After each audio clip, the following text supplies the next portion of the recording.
Hello everyone, welcome to our Arrive online classes. This is Praveen here, and today's MCQ for biology is pacemaker of heart is. Heart का जो पूरा का पूरा structure है, functions हैं उसके, cardiac impulse का बनना है, कार्डिक साइकिल है, ये सभी बहुत इंपॉर्टेंट कंसेप्ट्स हैं। ये क्वेश्चन आपका इम्पल्स जनरेशन से है, कैसे वो जनरेट होती है और कैसे आगे पास होती है। देखिए स्टूडेंट, ये चार चैम्बर अगर हम इस तरह से रिप्रेजेंट कर देते हैं हार्ट में, यहाँ पे टुवर्ड्स राइट साइड एक स्पेशलाइज्ड स्ट्रक्चर जिसे हम कहते हैं S A node, full form है इसकी student, that is cyano atrial node. Cyano atrial node, ये नोड यहाँ पे पहले आपको लोकेशन भी पता होनी चाहिए। और दूसरी यहाँ पे नोड होती है जिसे हम कहते हैं एवी नोड। इसकी फुल फॉर्म है student, that is atrio ventricular. ठीक है, एट्रियो वेंट्रिक्यूलर नोड।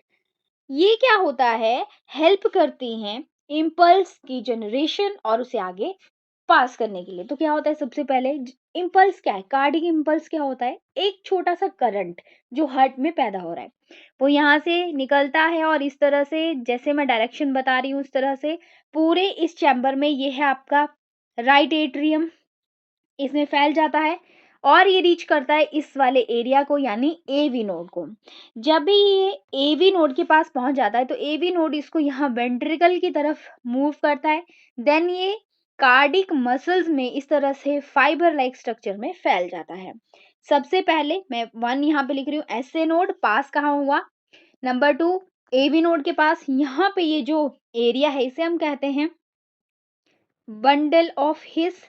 थर्ड इसके पास गया, आफ्टर बंडल ऑफ हिस ये चला जाता है इन फाइबर्स में जिसे हम कहते हैं पुरकिंजे फाइबर। इन्हें क्या कहते हैं, पुरकिंजे फाइबर।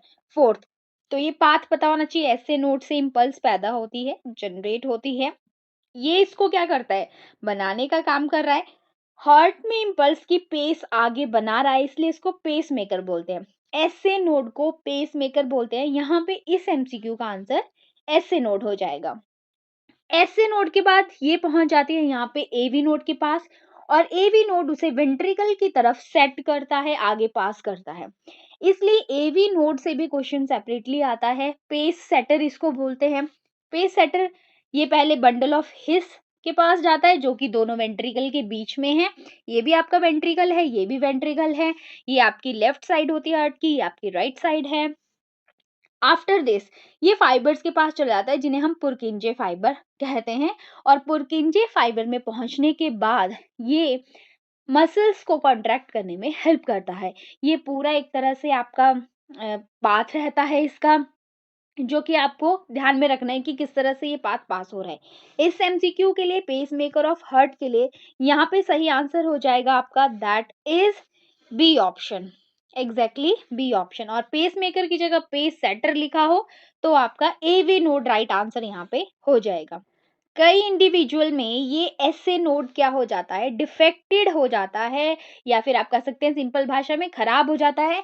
आर्टिफिशियल पेस मेकर उनके हार्ट के पास लगाया जाता है, इसी की वजह से हार्ट बीट करता है जब इसमें इम्पल्स पैदा होती है। एवरेज हार्ट बीट जो है 70 टू 75 टाइम्स पर मिनट, और ये एनसीईआरटी में लिखा हुआ है कि ये तो मतलब इसके बीच में रहता है, लेकिन एवरेज 72 और इसके बीच में हो सकता है एक दो बीट ऊपर नीचे हो जाता है कई बार, क्योंकि हर टाइम सिचुएशन सेम नहीं होते। कभी इंडिविजुअल फास्ट चला हुआ है तो हार्ट बीट वैसे ही बढ़ जाएगी, तो वेरी करती है, लेकिन एवरेज जो है हेल्दी इंडिविजुअल के लिए 72 टाइम पर मिनट होती है। और एनसीईआरटी में मेंशन ये भी है कि नॉर्मली ये 70 से 75 के बीच में लाई कर सकती है।